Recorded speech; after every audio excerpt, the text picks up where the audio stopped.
desdobramentos, Ari. Caso Master. Ex-presidente do BRB é preso em operação da Polícia Federal. Paulo Henrique Costa é suspeito de não seguir práticas de governança e permitir negócios com o Master sem lastro. Fernanda.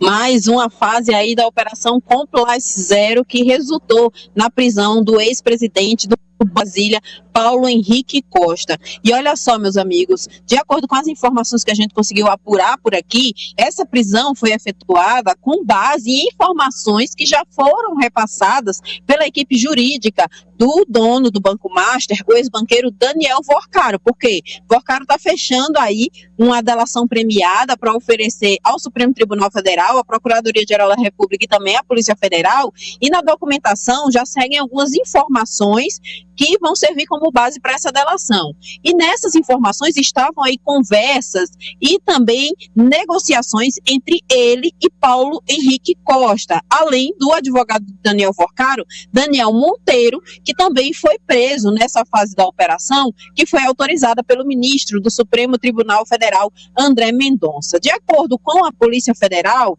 Paulo Henrique Costa teria recebido aí 6 apartamentos, aliás, no valor de 146 milhões de reais como propina para facilitar a venda de títulos podres do Banco Master para o Banco de Brasília, para o BRB.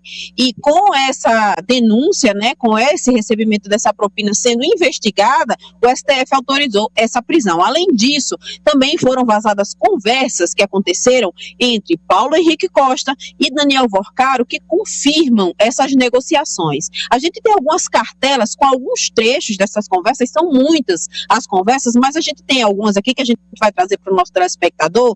O primeiro diálogo, Paulo Henrique diz o seguinte: obrigado pela conversa de hoje. A cada passo, o caminho está mais claro e eu estou empolgado com o que vamos construir. Além disso, dou muito valor ao alinhamento pessoal. Em outro trecho, ele diz: estou trabalhando para lançar a operação amanhã ou no mais tardar na segunda-feira. O governador me pediu que preparasse um material para a argumentação dele, porque vamos receber críticas. E aí ele se refere ao ex-governador Ibanez Rocha. Conversei com a minha esposa e estaremos em São Paulo na próxima semana. Seria legal mostrar o apartamento para ela. Assim, ela vai se ambientando. Logo em seguida, Daniel Vorcaro responde: fala, amigo. Ótimo, também estou empolgado. Vou alinhar tudo com o Daniel, se referindo ao advogado Daniel Monteiro. Vou te passar uma pessoa que te mostrará o apartamento. Em um segundo diálogo, Paulo Henrique diz o seguinte: estive no outro hoje de manhã. A esposa ainda está meio cismada. Seria ótimo olhar outro para construir uma referência. Daniel Vorcaro então responde: por quê? Paulo Henrique: hoje eu estava na região toda fechada. Seria bom dar o parâmetro. E logo depois Daniel Vorcaro responde: ah tá, esse outro é uma cobertura, já pensando em trazer a família. Daniel Vorcaro segue dizendo: outra coisa, quando tiver um tempinho, aí no final de semana, veja se conseguimos falar. Essa semana estou com um gargalo de 300 mm. A gente não sabe se ele se refere a milímetros, qual é a medida. Na quarta, queria bolar contigo o que acha que poderíamos fazer. E aí Paulo Henrique responde: meu foco é nisso, nessa semana. Já monto uma estrutura na segunda com a equipe. O que ainda temos de carteira varejo? E aí equilíbrio com o PJ. Daniel Vorcaro responde: vou levantar aqui com a minha turma e te volto. Há um terceiro diálogo onde Paulo Henrique se mostra insatisfeito pelo atraso no andamento das negociações dos apartamentos. E logo em seguida vem uma quarta conversa onde Paulo Henrique diz: fiz as contas para chegar ao valor que combinamos. Dependemos dos valores finais. Sairia o Casa Laffer, que está no contrapiso, apagando algumas mensagens. Esse trecho chamou bastante a atenção da PF. Daniel Vorcaro responde: você diz Casa Leopoldo, né? Cobertura que você foi. Porque o Heritage melhor que o Laffer? Não. Paulo Henrique responde: esse era enorme. A Cris nos levou no Casa Laffer. Um apartamento tipo, sim, bem melhor. Daniel Vorcaro finaliza: e vamos ter os delas de novo agora. E no quinto diálogo, esse é o último dos diálogos que a gente traz, Paulo Henrique diz o seguinte: amigo, pessoal esperando seu de acordo sobre os imóveis de São Paulo, pode ajudar? Daniel Vorcaro responde: do meu lado dei carta branca, onde está travado, pode me falar? Paulo Henrique finaliza: na equipe do Daniel, mas disseram que é simples. Além desse, Ananias e amigos, existem outros diálogos onde Paulo Henrique Costa cobra aí a execução do repasse desses apartamentos. Ele faz referências ao advogado Daniel Monteiro. Em algumas conversas, Daniel Vorcaro pede à corretora que agilize esses repasses, agilize a amostra desses apartamentos para deixar Paulo Henrique Costa, entre aspas, feliz, para que com isso ele dê andamento também às operações das fraudes dos títulos podres do Banco Master para o BRB, e logo depois disso a sequência de conversas envolve também o advogado Daniel Monteiro. Em dado momento, Daniel Vorcaro solicita que Monteiro segure a documentação, porque a esse ponto ele já tinha conhecimento de que existiam investigações por parte da PF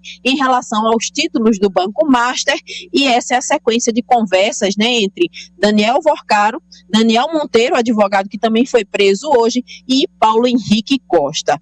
Essa prisão acaba trazendo à tona todas essas conversas, porque Paulo Henrique, logo depois que estourou o escândalo do Banco Master, ele foi para os Estados Unidos, procurou ficar afastado de toda a crise que envolvia o Banco Master, mas com a exposição dessas conversas, com as informações repassadas por Daniel Vorcaro, um mandato de prisão em relação a Paulo Henrique foi inevitável.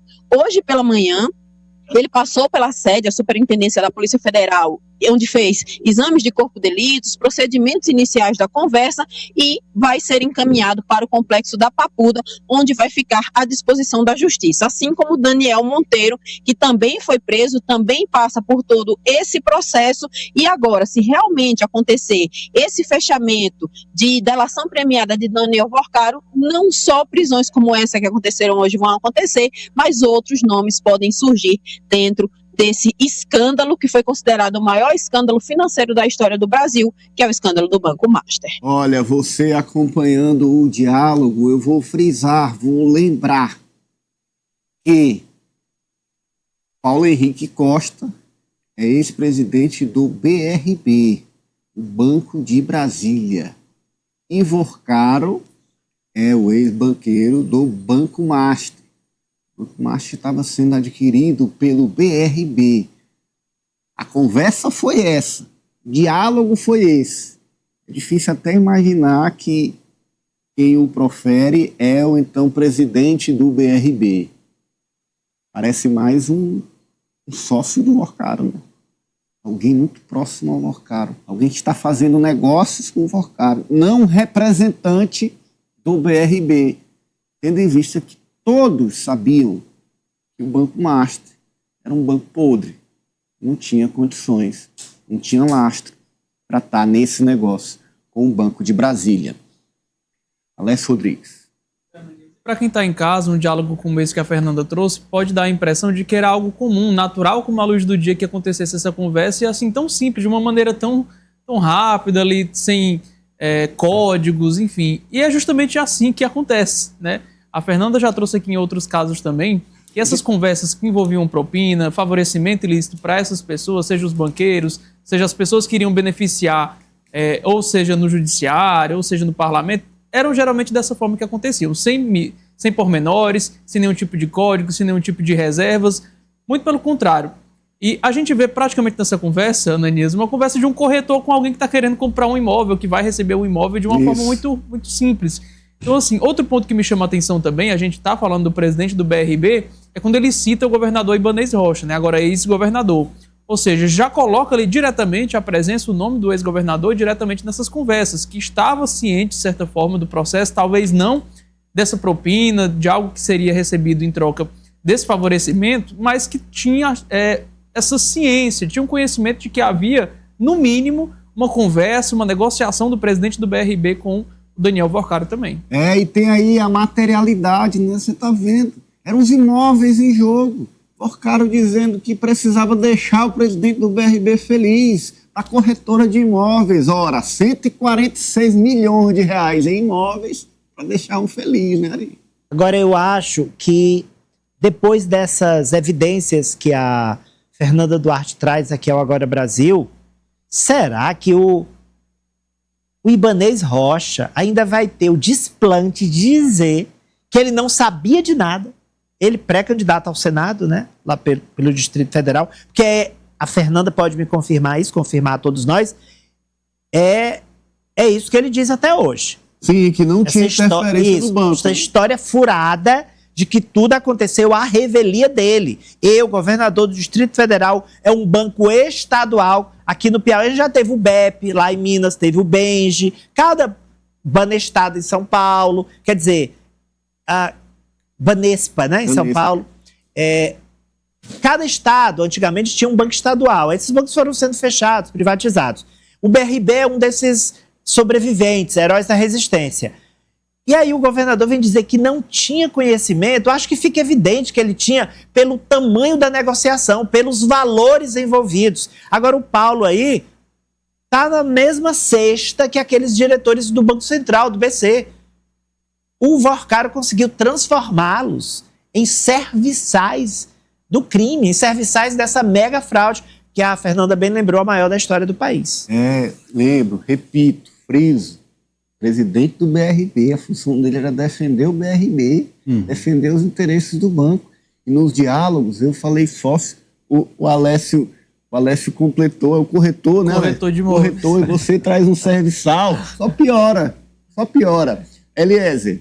Impressionante esse poder encantador do Vorcaro, porque não é só por questão financeira ou de pagamentos ilegais, mas ele está aí evidenciado, Vorcaro, como alguém com uma capacidade de diálogo extraordinária. Veja que ele tinha pessoas de diversos órgãos, entidades, nos poderes constituídos. É como se ninguém enxergasse nenhum tipo de barreira para se relacionar com o Vorcaro. Teve acesso a tantas pessoas dentro dessas operações, sempre na casa dos milhões, dos bilhões. Será que ninguém refletiu por um momento que, de repente, essas tratativas eram perigosas, que tinha ali muita reputação a ser colocada em jogo? Será que todo mundo achou que ia sair por cima, que ia sair no silêncio, que isso não seria descoberto?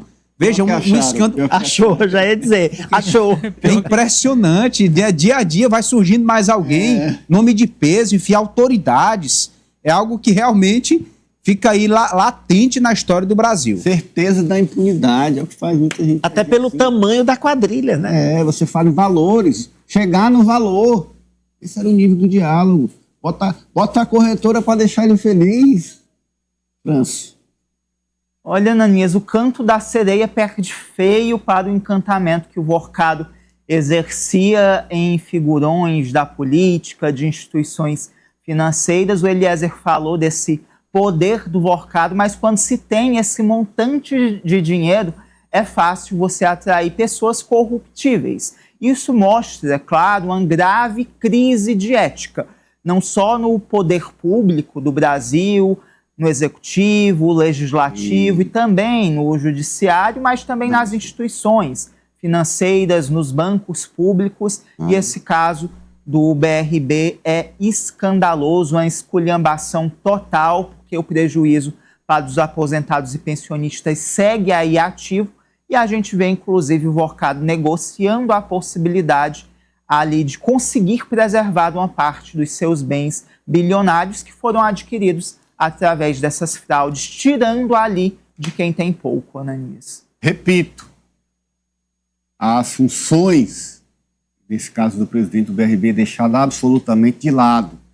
E quem deve, precisa pagar nesse caso, para que ele não entre no rol de impunidade, como apostavam os que executavam esse esquema. Olha, Fernanda, Ramagem está solto.